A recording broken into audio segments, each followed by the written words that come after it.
Hello and welcome back to the Future of Figure Skating. My name's Anna Keller, and my guest today is Daniel Aggiano.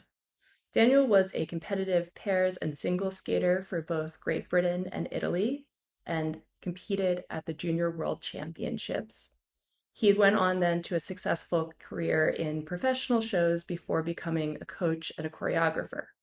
He's currently based out of the IceLab in Bergamo, Italy, where he works with a number of pairs teams, including Rebecca Ghilardi and Filippo Ambrosini. In this episode, we talk about his work with that team, his experiences as a competitive skater, and his pathway into coaching and choreography.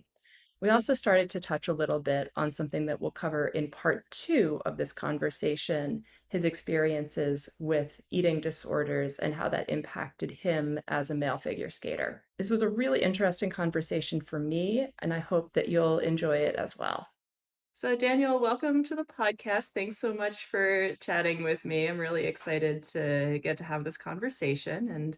And first off, yeah, I just wanted to get a little bit of a chance to introduce you to our listeners. And you've had a super interesting career up to this point. I read that you had done pairs, singles, and synchro competitively, which I think is a fascinating combination. So, yeah, would you tell us a little bit about your competitive career first, and then we'll talk about some of the other parts. Yeah, absolutely. So I grew up in the UK until I was 19. I actually started skating when I was about 4 years old until I was about nine.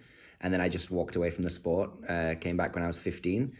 Um, Started as a single skater because I was just so passionate about it. I actually had a dream while I was away from skating of the noise that blades make. And that's kind of what drew me back to the sport.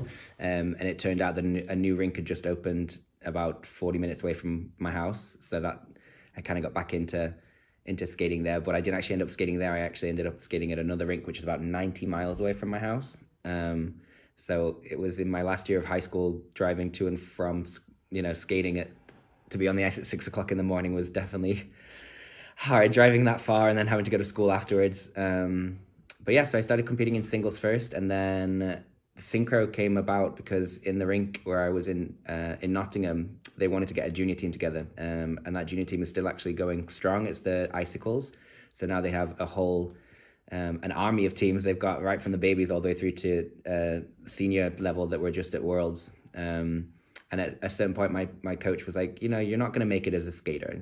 Be a recreational skater, go into synchro, go into pairs.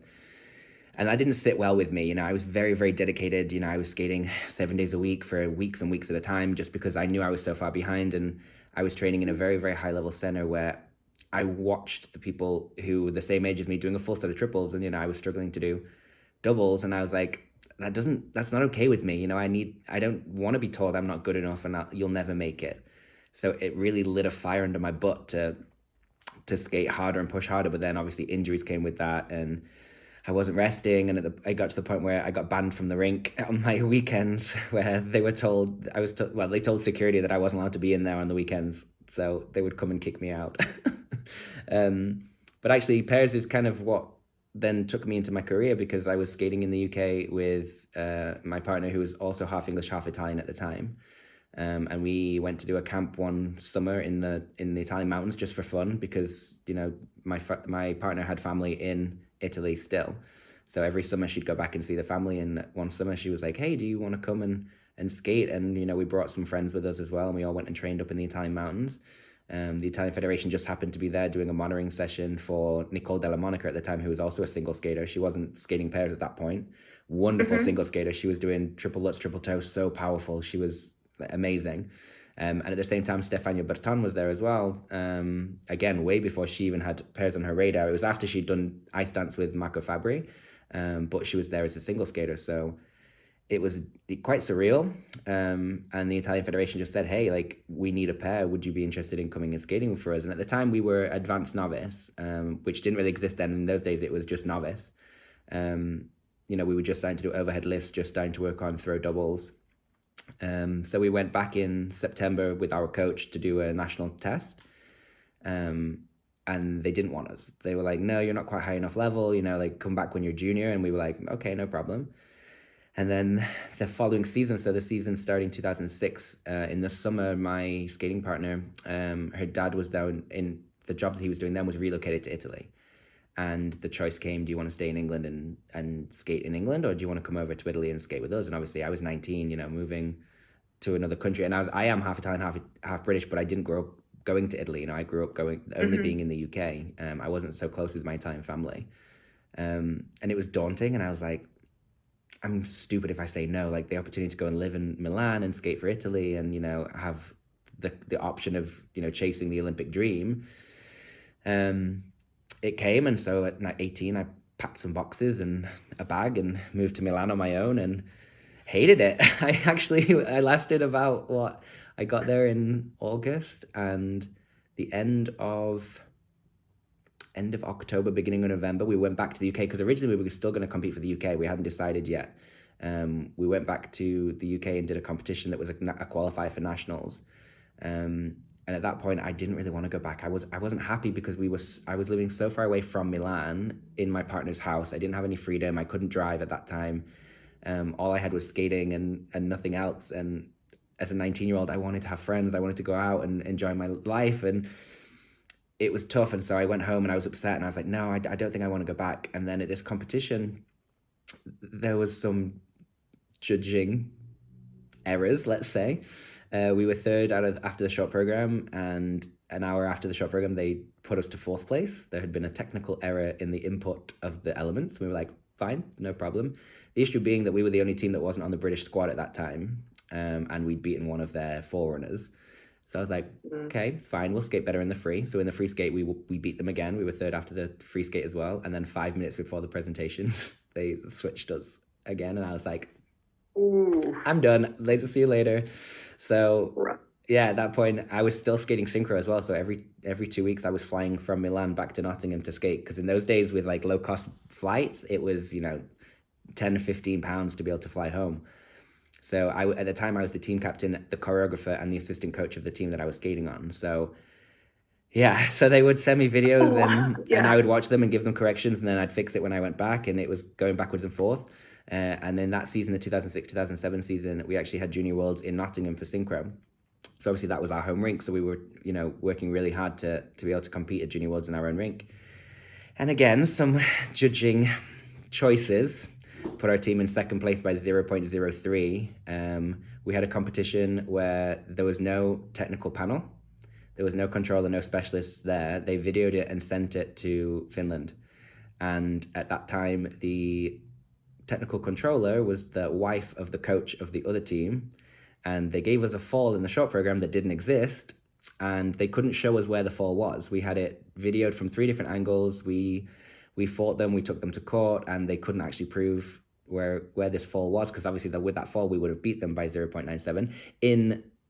In all honesty, it was my fault that we were so far behind in the short program, because I'd missed a rule in those days where the intersections had to be back to back. And me being choreographic and going with music and having a feeling rather than, sticking strictly to rules, I put these 2 intersections at different places because that's where, to me, they went musically. But we beat them in the long by enough where the only way they could put the other team ahead was by giving us a fall. So at that point, I was like, I'm going to go skate for Italy. Thank you so much. It's been fun. But yeah, so then we came to Italy. We were the first junior pair that Italy had really ever had. There was no other Italian junior pairs before that. That was when Andrea Hotarek had just moved as well. So he and I ended up living together and competing for Italy. He was then skating with Laura Maggitteri, his first partner, and he just got there. So it just made sense for us both to live together. We were literally across the road from the ice rink. So he and I became really, really close really quick. And now that's who I'm working with. My coaching team is now my coaching colleagues. So it's really, really nice how it's all come full circle. But yeah, so I competed in Italy until 2009. We went to Junior Worlds, did some Junior Grand Prix. And then I outgrew my partner. She grew too tall. She broke my nose 2 days before nationals on a twist. And at that point, we decided, we'll do Junior Worlds and then we need to go separate ways. But we're still really, really good friends. She's getting married this September, actually, on my birthday. So we're super, super close. And then from there, I went into shows, did 2 seasons, and then was like, I miss competing. I missing being an athlete. I miss having a purpose every day, not just waking up and slapping some makeup on and doing a show. So I made the choice to go back to competing in singles, but went back to the UK because at that moment there wasn't a lot of strong men in the UK. It was, two or three that were doing a full set of triples at that time. And as I was on shows, I was actually getting better because I was getting less nervous and getting more confident and having the time to be able to work on my technique. And came out of the first 2 years of shows doing a full set of triples and hungry to do more. And then two very long seasons came to an end where I got really, really sick before my last nationals, and I had a really bad chest infection. I just couldn't get through the program. The year before, I was fourth at nationals. I won the components, and was like that next year really, pushing to be on the top of the podium. I wasn't off the podium at the qualifiers for nationals. I think every competition that season in the UK, I was either first or second.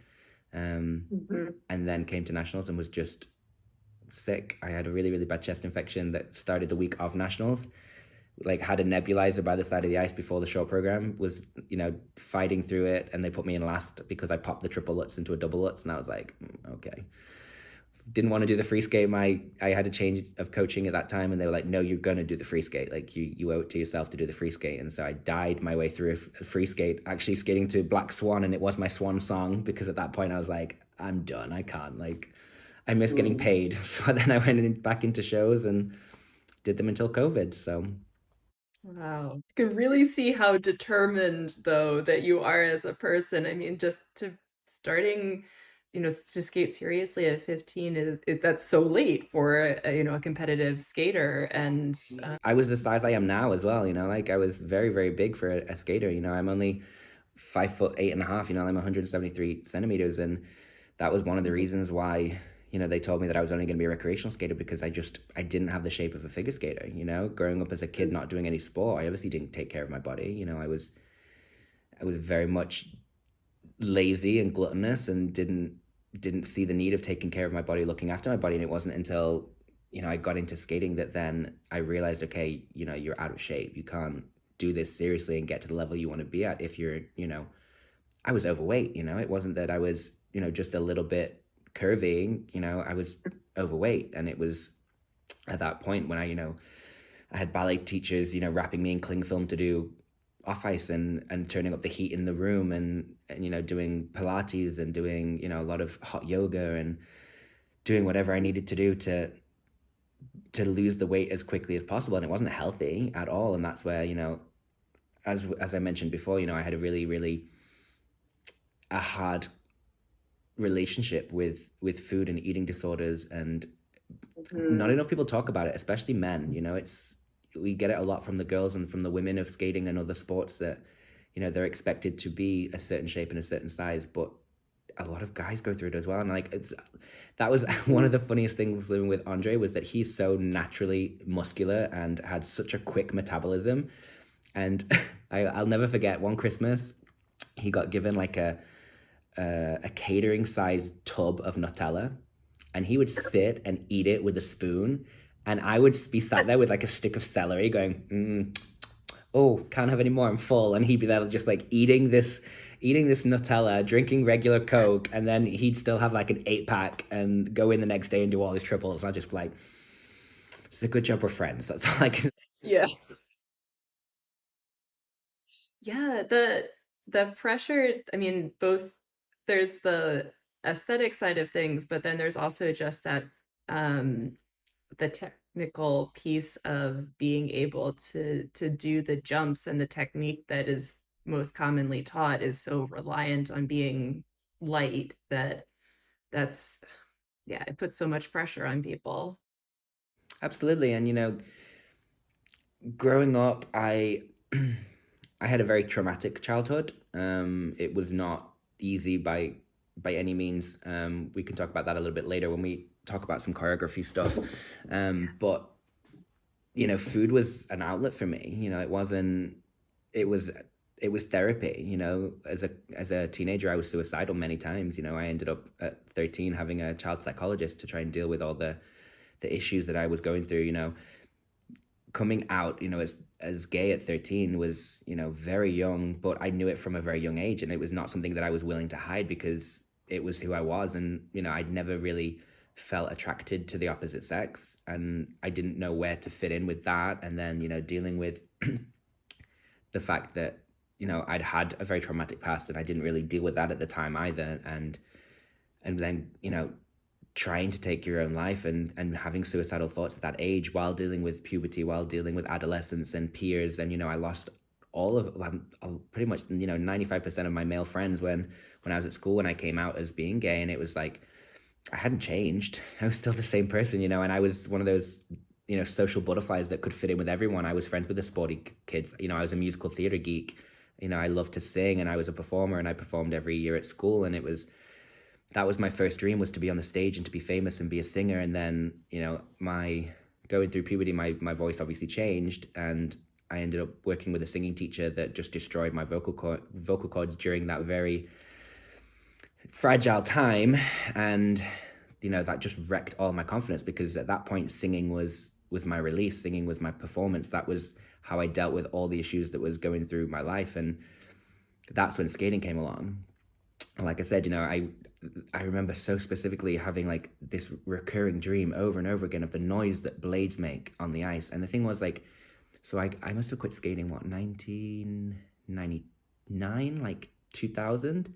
I remember watching the 2002 Olympics and be like, who are these people? Like, I didn't know who Sarah Hughes was. I didn't know who Sasha Cohen was. Like all these people like that had come out of the junior ranks into the senior ranks. And I was like, where's Tara Lipinski? Like, where's Maria Butcherskaya? Like, all the names that I really knew. And like, Maria was there, but obviously it wasn't the people that I was used to watching. And I remember watching them like, this is different. And then obviously the big scandal in the pairs, and that kind of started me getting interested in skating again. And I think it was 2004 when it was like end of 2003, beginning of 2004 when I got back into skating. And it was like Brian Joubert was there. I was like, who's Brian Joubert? Like, I don't know who these people are. And all of a sudden it gave me a new love for the sport. And then obviously transitioning into the new judging system, I was like, this doesn't make any sense. Like, at that time you could do like a double flip, double loop, and it was worth loads of points. And I was like, what are points? Like, where's the 6 zeros? Like, what do you mean points? Like, it was very confusing. It was a weird world to try and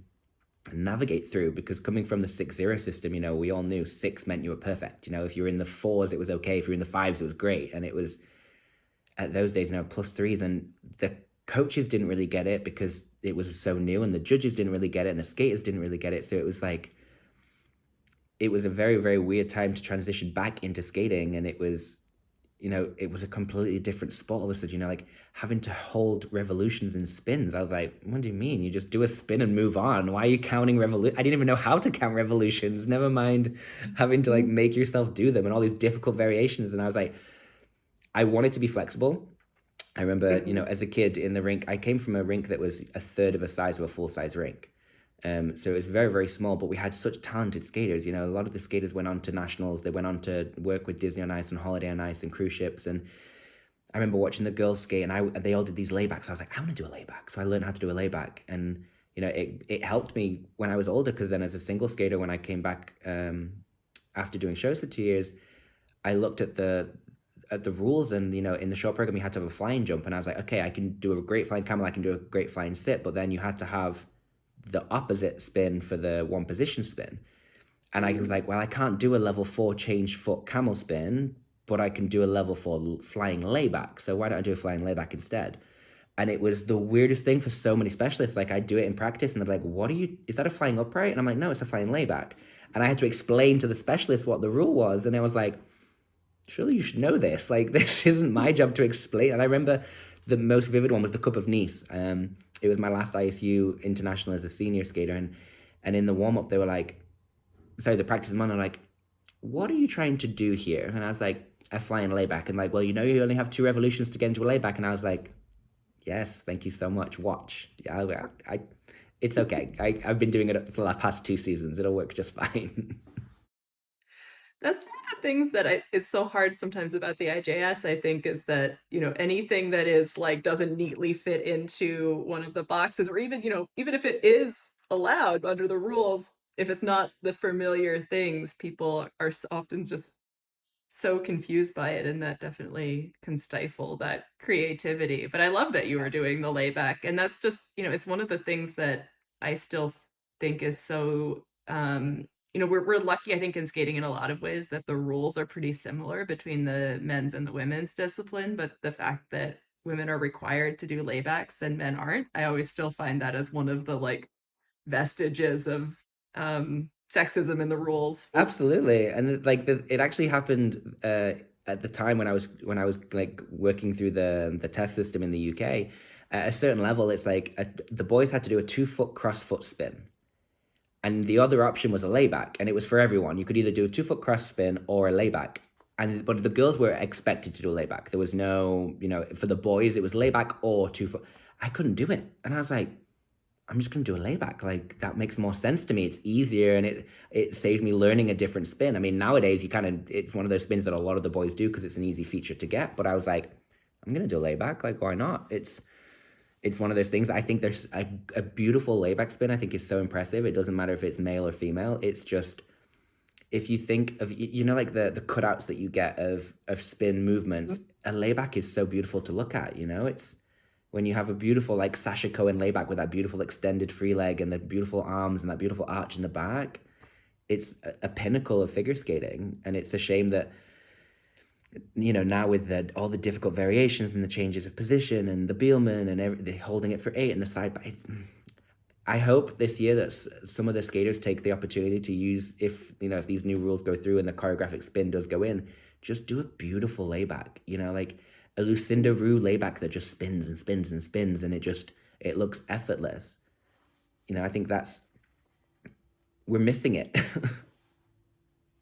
Yeah, no, and that would be very cool. And it's interesting. I've talked to some of the like the young skaters in my rank who can do a like sideways spin and can do a like all of these things, but they can't actually do just like a classic layback because that's not what, they didn't spend the time training that before they moved on to all of the variations. I cannot do a layback. I've tried and I get so dizzy immediately that I have like nope, that's not the thing I'm putting my time Take it to the into. boards. When you learn at the boards, you'll get it. It's the biggest. I think the best tip I ever got in the layback was from Oksana Bayul. She came to work in Nottingham one summer, and I got to work with her and her coach at the time, Valentin Nikolaev. And she was like, just exhale. If you exhale into a layback, you go further back and you find that balance point so much easier. And from that, my layback was so easy. Oh, that is really interesting. I am totally going off on a tangent now, but I've been talking to a couple people who are interested in some of the like like what you can learn from yoga and dance techniques and stuff and bringing it into skating. And one of the things is like really trying to use like the breath in different ways. And so anyway, I think it's always really interesting to me when that comes up because it's something I think we don't necessarily learn that much in our standard training, but it can be so helpful.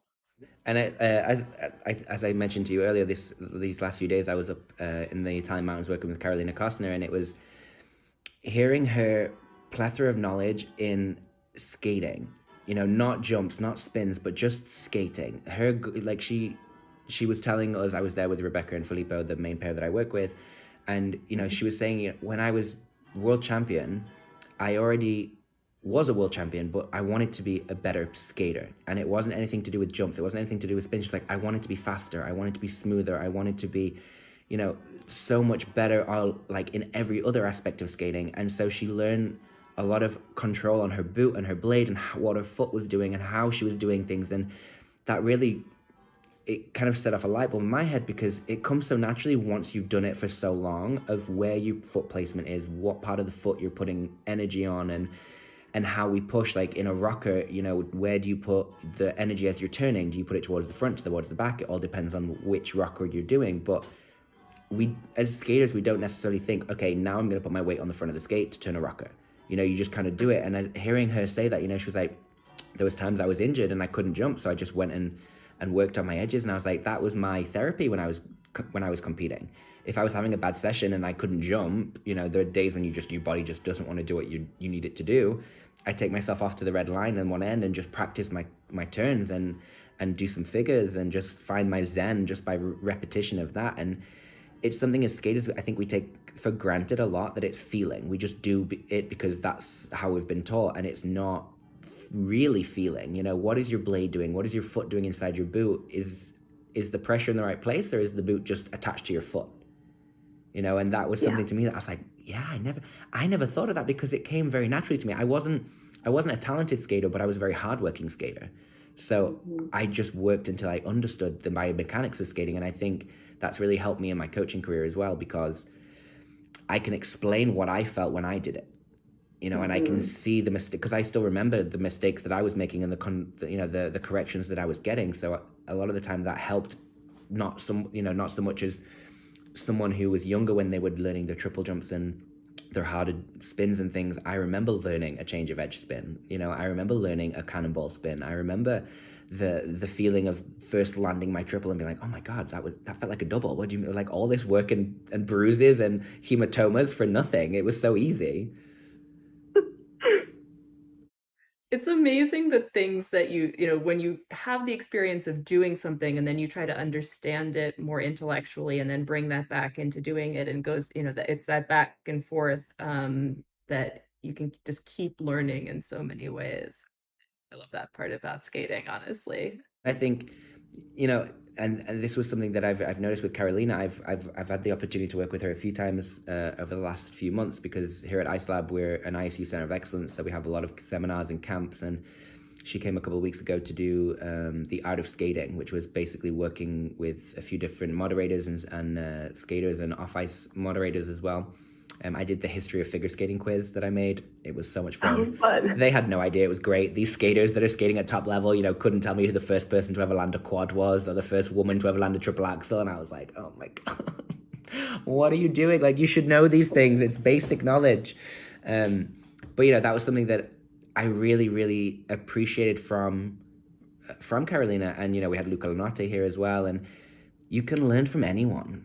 It doesn't matter if they're Olympic champion. It doesn't matter if they're world champion. It doesn't matter if they only ever competed as an adult. You can learn from everyone. And as a coach, that's something that I really try to take on board, because you don't have to be the world's best coach or the world's best choreographer or the world's best skater to learn, And I've been very lucky in my coaching career, as well as my show career, as well as my competitive career, to work with so many different people from so many walks of life and so many different levels. And I've learned from so many different people, and that's something that I really try to put into what I do now as a coach and choreographer. Is no one is too old. No one is not good enough. No one is not enough, especially in the skating world. Like, whether your limit is learning a waltz jump or a single loop, or your limit is becoming the next Olympic champion, skating is for you. Skating is for everyone. Whether you are an athletic balletic skater, or you're a very masculine macho skater, or you weigh 300 pounds or you weigh 50 pounds. If you weigh 50 pounds, I'm worried, but you know what I'm saying? Like, it's for everyone. There's skating is, I hate to say it, but skating's a drug. It's like, it's addictive. It gets into your life, and no one should have a limit on that. It doesn't matter what you can do. And that was something that I really enjoyed from Carolina, was that I competed at the same time with her when I was competing pairs. Well, I was actually competing pairs and singles in Italy. I didn't mention that. My last nationals, I did junior pairs short, senior men's short, junior pairs free, senior men's free in the same day, and like over 2 days with a broken nose. So it was a fun day. And so like Carolina and I go way back, but we never trained together. We never really, spent time together outside of competitions and a little bit of training camps here and there. But to have her respect my opinion and what I'm saying and how I'm doing things, she's just so open to learning, because she knows that everyone can teach you something in skating. Even if you think you know it all, you don't. Things are changing all the time. And that's why I am such a figure skating nerd, that I'm trying to, get as much information as I can. So, I've been a technical specialist since 2009 in singles. I was a technical specialist in synchro in those times as well. I haven't followed up, because now it's completely different. But I'm also a technical specialist in pairs, as well as coaching and choreographing singles and pairs and synchro. And it's like, you can never learn enough. Like, I tried my hand at ice dance. It wasn't for me. It's way too difficult. Like, pairs is hard enough. Skating that close to someone, dance was just a whole different world. And how clean and precise their edges and turns have to be. And I have said it once if I've said it a million times, it's the hardest discipline of all of them. They never stop. Like to think that their feet are constantly on the ice, constantly pushing. Like if you watch any of the disciplines at competitions, even in the height of the season, the ice dancers are exhausted after every run through, whether it's in practice, whether it's in competition. I think maybe Chalk and Bates are the only people I've ever seen that get up and they're like, we could do that again. Everyone else is like, it's like, yeah, it's hard. It is They're non. also the ones who are least allowed to show. I mean, no one's supposed to look tired, but they're the ones who are least allowed to show effort. So, yes. And it's Yeah. like, I have so much respect for ice dancers. And I think a lot of single skaters, especially, they think, ice dance is the discipline you do if you can't jump. And I'm like, I've known many ice dancers be able to do a lot of jumps and still, not make it in their career, but then they go to ice dance and they still don't necessarily make it in that career because it is so hard and it's so competitive and political, but that's a different conversation. But, it's like, it's a very underrepresented discipline in my opinion. I mean, along with pairs as well, a lot of critics like to say, that pairs is lacking and the level of pairs is not what it used to be and this, that, and the other. And I'm like, try and do it, try and teach it, and then tell me that the level in pairs is not what it used to be. The rules have changed so many times since the last, two Olympic cycles.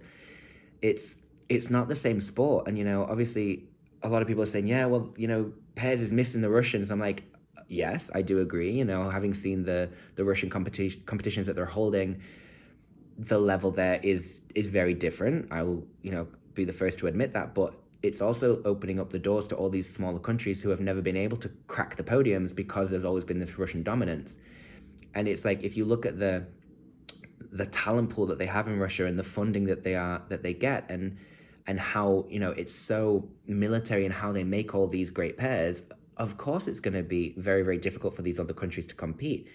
But the level of pairs is not going down. The level of pairs is actually going up. It's just the fact that people are missing the Russians, which I completely understand. It is, in my opinion, one of the only disciplines where the Russians are missed. But the pairs that are here are still pushing the boundaries. They're still pushing the envelopes. If you look at these past World and European championships, they were all doing throw triples. They were all pretty. I think every pair did a triple twist. You know, triple throws, group 4 lifts, group 5 lifts, all level 4s. It's not that they're not pushing the boundaries. It's like right now the rules are limiting what we can do. If you look at, I've had a few people ask me, well, why is no one doing throw quads? And I'm like, it's not worth the points. If you look at the scalar values after Megan and Eric did it so well, and at some competitions not so well, they were still getting very, very large scores on that element, and the ISU decided to limit the points. So suddenly it's not worth it. If you look at the difference between a triple twist level 4 and a quad twist level 1 or level 2, because it's very hard to get a level 4 quad twist, it's not worth that. I'm not going to put my athletes through that. The risk involved is not worth the reward. And it's the same in the quad throws. Take Rebecca and Filippo as an example. They have huge throws. They could very definitely do throw quads. I'm not going to risk her body. Absolutely not. We've been working this year on some new difficult entries into the throw triple flip or triple lutz, depending on the caller. Mm-hmm. And that to me is enough. We have a very, very cool, interesting throw coming up that I can't wait to show everyone, which I'm not giving away any hints yet. We actually have like a social media person in our ring, and she's like, can I post this online? I'm like, absolutely not. It's not ready to be showcased. You can wait until we announce what the music is and then you can post it. But it's like we're having to find different ways of being creative because the pool is so deep right now. If you look at Worlds, pretty much everyone in the free skate had a clean skate, and yes, there were some mistakes here and there, but it was the majority of clean programs, which is very rare in pairs. Before it was always, whoever makes the mistakes loses. And, it happened a little bit this year with Sara Nicolo. They had a rough free skate and obviously they dropped from their podium position, but they still didn't have a bad skate. It wasn't their best, and obviously they weren't happy with the skate, as were we, because it took away our 3 spots for next year. I know. I was very happy with the pairs competition at Worlds overall, with the exception of crying for the Italian spots and a little bit for the Americans, but I knew the Americans were losing the three. Like there was no way that was going to happen. But It'd be very hard for the Americans just because the field was so hard from the other countries. I'm so happy for Diana. She definitely merits being a world champion. She's an inspiration, and I hate that phrase. Oh, she's an inspiration, but to do what she's done and come back, and she's also the loveliest person. I got to meet her at Cup of China, and we shared a very hysterical bus ride together. Trading war stories. And having the Japanese come back as well, and Minerva and Nikita, their first season together being so strong, and having a bit of a turbulent season for them, like not having a great Europeans and just having the build up after winning the Grand Prix final and then the lull and then coming back. I was super happy for them. And the thing with the Italians is like we all train together, so I don't want any of them to skate bad. We really wanted everyone to skate well because we knew that those 3 spots were so easily available. I mean, I say easily available, like they were in the right spot with Sada Nicolo in 3rd and Lucrezia and Matteo, I think they're in 6th or 7th, and it was heartbreaking to watch for them. Not just because obviously I want Rebecca and Filippo to go next year, but just because seeing how hard they all work and how hard they train, I wanted all of them to just have their best skate there, with the whole world watching, and having Lucrezia and Matteo be European champions and for the first time, and they all deserve it. This is the thing. It's like I could be that person like, well, like none of them deserve it. No, they all deserve it. They all work so hard and they're all so dedicated. And I really, really hope that whoever ends up on top this season, whichever of the pairs gets those three spots for the Olympics, because they all deserve to go. I don't want any of them to sit at home and watch their teammates, and it's like the Olympics are in their home country. And so I want all 3 of them to be there representing their country, and Sara Nicolo would be their first Olympics. Lucrezia would be her first Olympics. Rebecca and Filippo and Matteo have already been, but they deserve the Olympics in their hometown, well, it's pretty much their hometown for everyone, and it's like so much for Rebecca and Filippo being now European medalists twice, and each time not then getting to go to Worlds it's no one else in the pairs field is having that kind of success on the one hand and then not getting those spots, and it's not to say that they deserve it more than the other Italian teams or anything like that, but it's just it's the it's the thing that makes me keep wanting to find ways for there to be wild card spots or something, to allow them in. Especially when there's countries that are not using their extra spots. I feel like at that point it should be open to who's the highest ranked in the world right now, or a team that have done really well, and there's a technical panel or committee that can put a pair in, because unfortunately the year before last season, when Sara and Nicolo were the only Italian pair to go, the season before that, because of COVID, the 2 pairs that were entered couldn't go because the Italian Federation hadn't put a reserve in, because we had 2 other pairs that had the scores, but they didn't send anyone. So then we lost the 2 spots that we had. We went back to 1. So then even though Sara and Nicolo got on the podium and finished 3rd, we got 2 spots. But it was like, if we'd even sent 1, we would have had 2 spots again, because there were only 10 pairs, So the Italian pairs were good enough to go and be in the top 10. And it's like, hindsight is 2020, right? But it was a shame that that's the way that the cards fell. And this season, this was my first season working with Rebecca and Filippo, from the beginning. Well, from like June I started working. That's when I transferred over to IceLab, and just seeing, what they go through every day and how much they train and how, growing with them as people, because I knew Filippo when he was younger, when he was just starting out as pairs, and I didn't really meet Rebecca until I came to IceLab, but just their work ethic and how hard they work and how much they've improved since Beijing, and just look at Rebecca, how her body has changed and how they take it much more seriously right now. And it was very, very hard for them to understand. They were national champions for the first time. They'd had, I think it was 5 bronze medals and 4 silver medals, and finally they got their gold medal. And then at Europeans they missed out on the silver medal by 0.5 of a point. It was literally the V in the pair combo spin that cost them the silver medal. A few levels in the short program that were questionable, and we still haven't got answers on that, and a few questionable calls in the free skate, but not just for us. Throughout the entire pair event, if you look at the short program in particular, 1 level 4 step sequence in a senior championship is unheard of. 2 level 4 death spirals with the first place and the 16th place. it was very, very Yeah. strange calls, even to the fact that, we had the referee come and say, the calls were a little bit strange. They skated wonderfully when, I didn't agree with the levels. And I was like, we can't do anything because, Yeah. you're not allowed to appeal. But at the end of the day, they skated their socks off, and the free skate was, in my opinion, the best free skate of the night early in the event as well, because they were obviously not in the last group because they were in fifth place or sixth place, no, fifth place. Hmm. And to hear the crowd booing after the short program scores came up, because the crowd are not stupid. They know figure skating, and even how difficult it is right now, they performed much more than the scores that came up afterwards. And I had a feeling, like, looking at because obviously as a coach we look at the panel during the program as well, because as a specialist I know hand movements and signals between them, and I was like, something's in the air. Like, so as we got into the kiss and cry, I was like, don't think about the score, remember that you're happy with how you just skated. You guys just skated so well, be happy.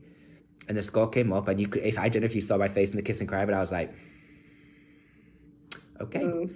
And that was it. And so we went off and we went to the mix zone. And I was like, hell, hold your heads high. You just had the skate of your season. Like, you couldn't have done any better today, and the levels are what they are. So we come back fighting tomorrow, and we show what we can do in the free skate. But they're just, all the pairs that we work with are so dedicated to what they do, and it's so disappointing that I understand why there's the limit to how many spots can be in a championship, because obviously otherwise we'd have 20 Russians and 10 Americans and 15 Canadians, and it does make it fair. But the reason why they didn't go was because the Italian ranking system is different, and they unfortunately they had the draw where they had the Grand Prix in China and then the Grand Prix in Japan, a week and a half later. So they stayed in Japan. It didn't make sense for them to come back to Europe, get acclimatized, to then fly back out, a week later. So they stayed in Japan and trained in Japan. In that moment, they missed one of the Italian national competitions where they could have got a higher score to push them ahead of Lucrezia and Matteo. But, Lucrezia and Matteo were European champions. They warranted the spot. And Sarah and Nicola were European champions from the year before and world's bronze medalists. So obviously they warranted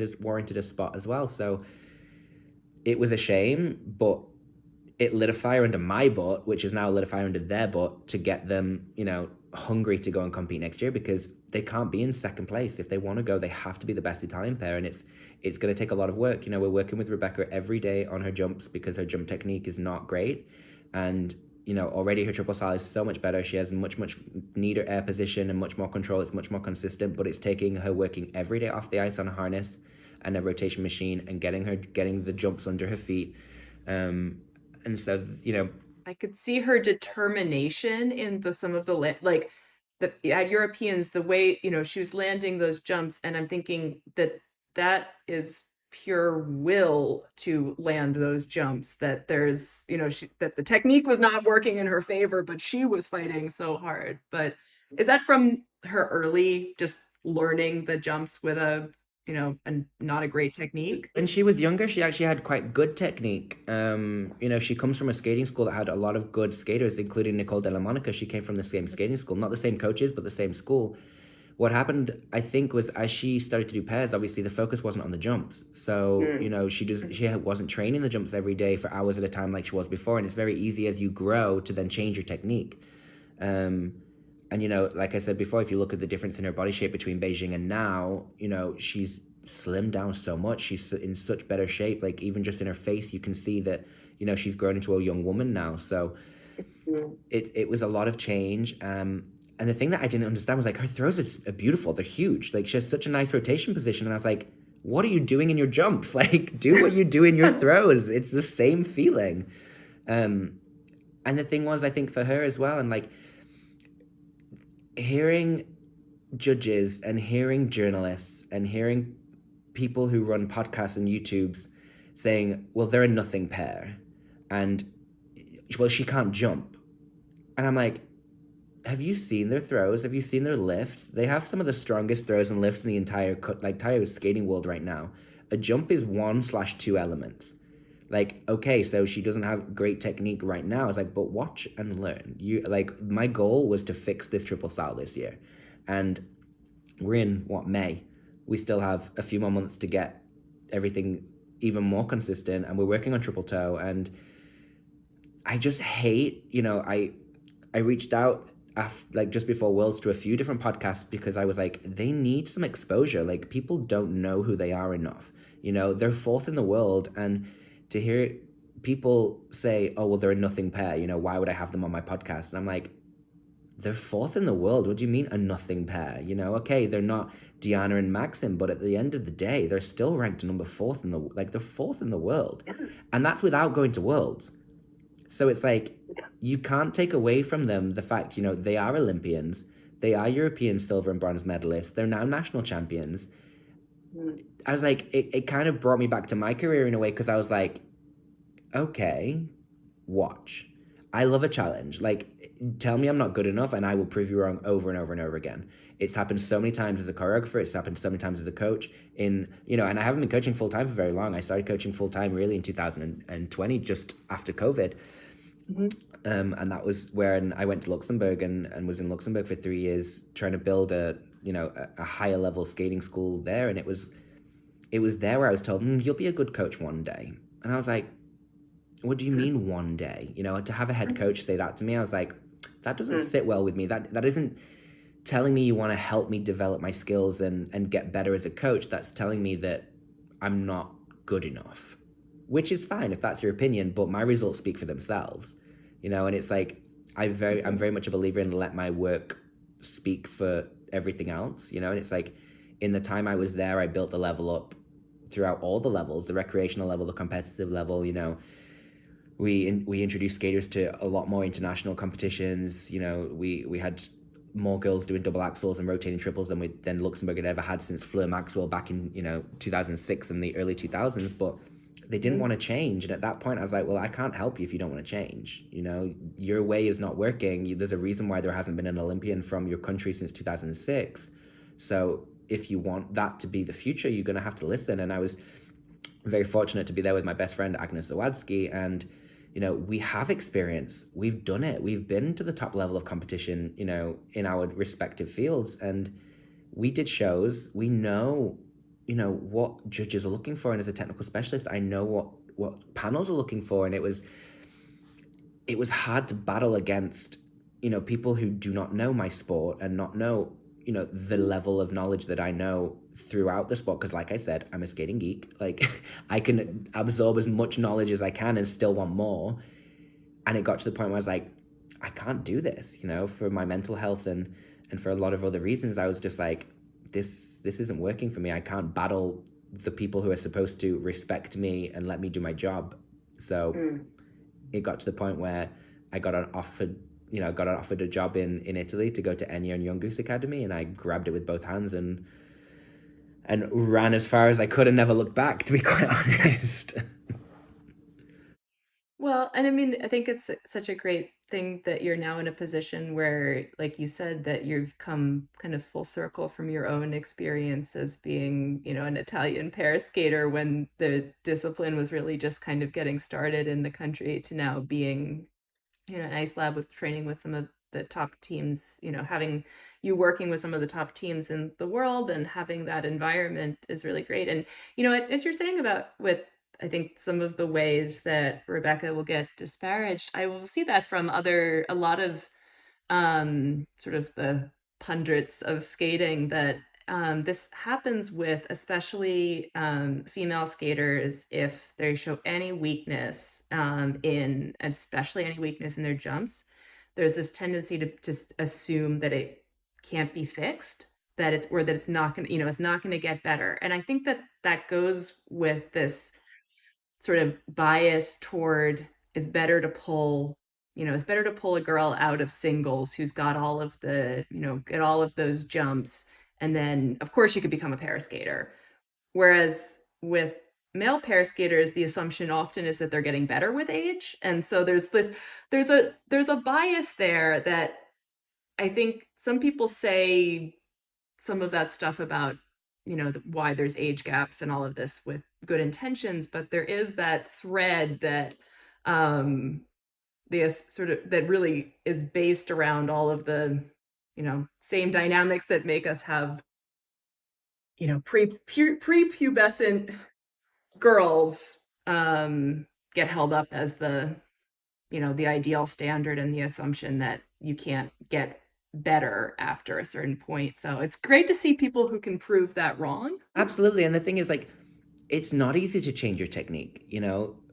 I'm living proof of that. Rebecca is now living proof of that as well. Like, it's literally taking us every day off the ice with a harness. Where it's one of the harnesses that is attached to the ceiling, and I pull her up there, and I make her do rotations and bring her back down, and we analyze the videos, and then I put her on a rotation machine, and we've done on ice jumps with Andre on the harness because I can only work with so many people on the harness because of my height. I'm quite short, so I find it really difficult to do some people's like harness work because obviously Andre is so tall, he just bends and they go in the air, and I'm like, okay, not quite the same. But it's not easy. But when I heard at the Grand Prix in China, one of the judges turn around to me and say, "Yeah, but she can't jump," and I was like, "Yes, but she can land throws when they're like this. She lands them like this. She does lifts on one hand above someone's head who's rotating so fast. It takes a very special kind of person, not even skater, person, to be a pair girl. Like, they are a certain breed, and not everyone can do it. And it doesn't matter if you can do a full set of triples or some quads. It doesn't mean you're going to be a good pair girl.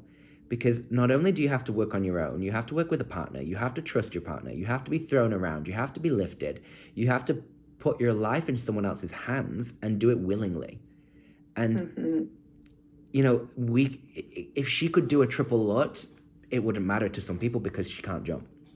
And it's like, I don't accept that, it can be changed. And it was funny because Franca Bianconi is the director of IceLab. She's no longer the head coach because she's working with the ISU, and she's had to take a very, very big step back, which is, one of the reasons why she let me step in to work with Rebecca and Filippo. We're still part of a team,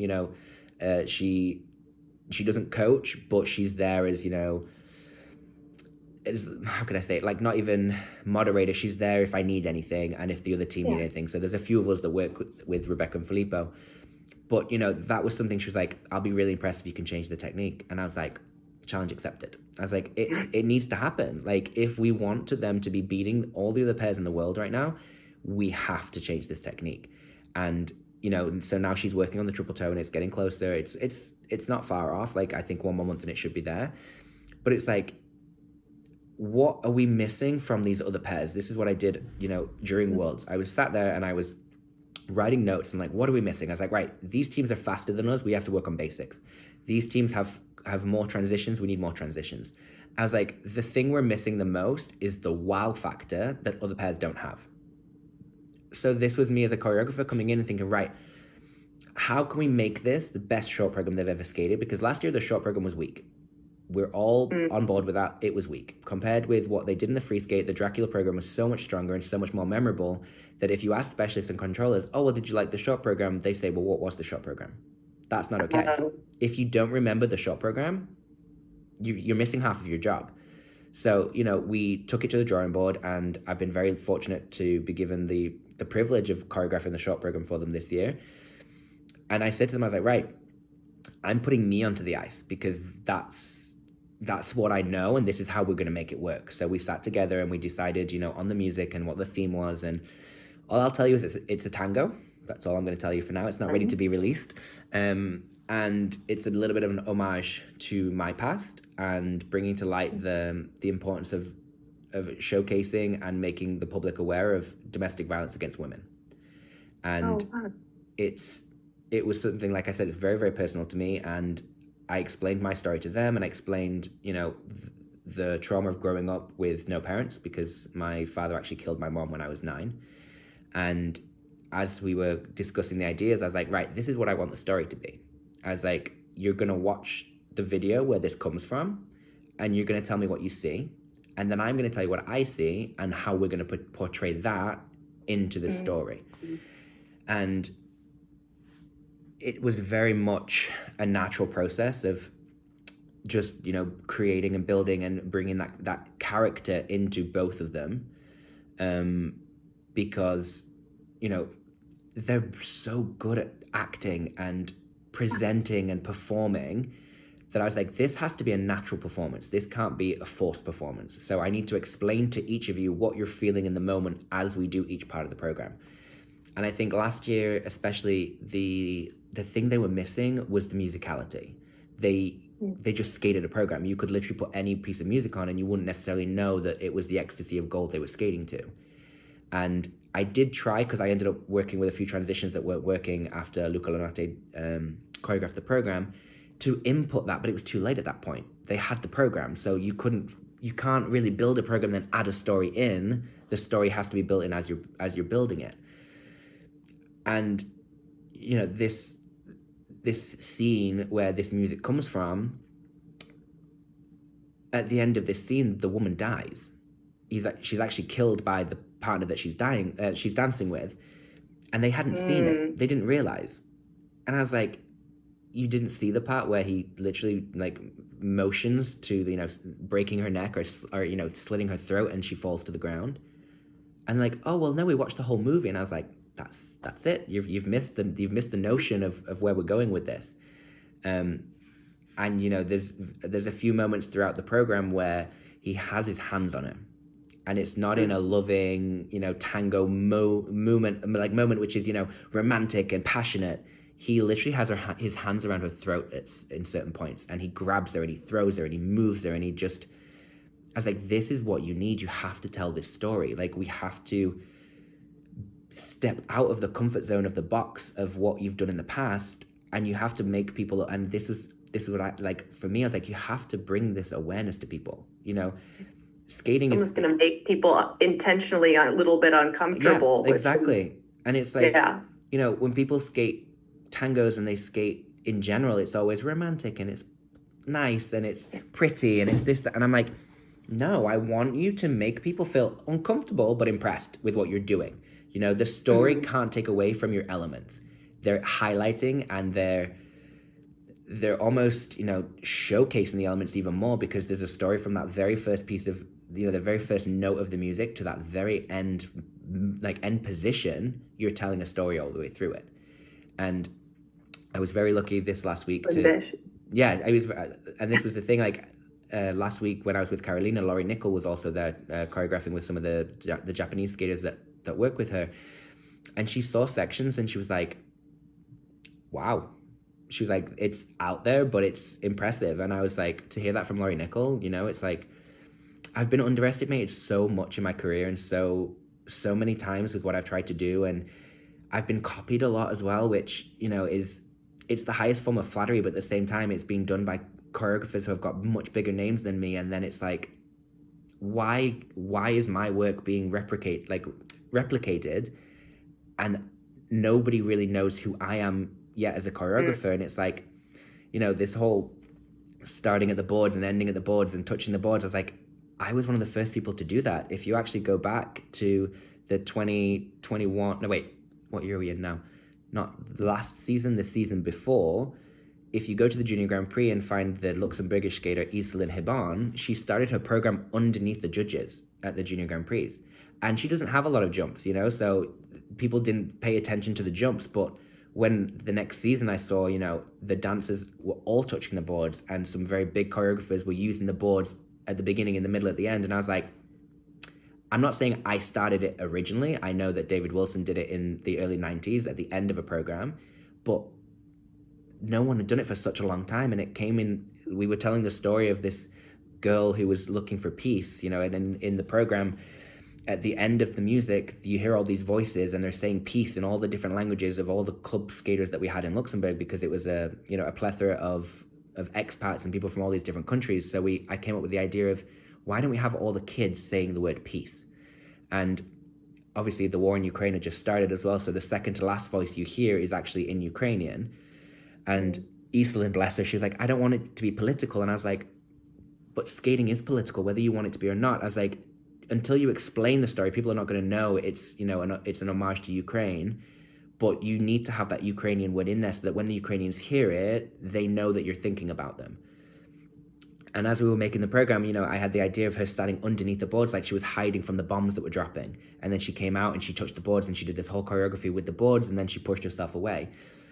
And a lot of choreographers reached out and like, oh, that was great. It was so interesting, because at the time no one was doing it. And, I do think now it's a little bit saturated. You were doing it with intention. And I think that that's the difference with so many of these things that become, they become gimmicks and a trend, that it gets disconnected from the purpose of that movement or the story that you're telling. Yeah, because the thing was, the way I envisioned it and the way that I saw it was that the ice was empty, and and all this, and the greatest reaction I had was at the Junior Grand Prix when she went down, and the judges that were sat in front like reached over the barrier to see what she was doing, and then sat back and like laughed to themselves. It's like, good, that's the effect that I wanted. Like, it's something different. You haven't seen this.